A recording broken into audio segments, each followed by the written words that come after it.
সামনে দাঁড়িয়ে কি জবাব দিবেন?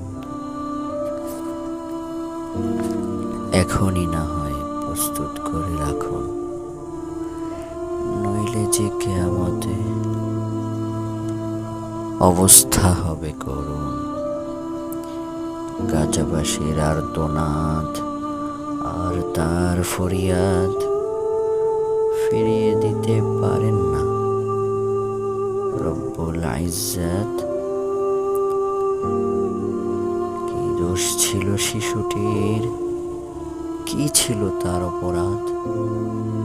মুসলিম হয়ে জন্মেছে তাই সয়ে যাবে আঘাত।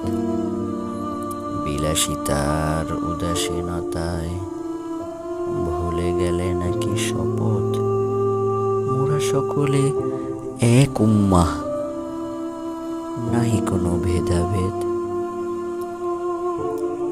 জালেমদের সাথে যদি আপনি শামিল হয়ে যান,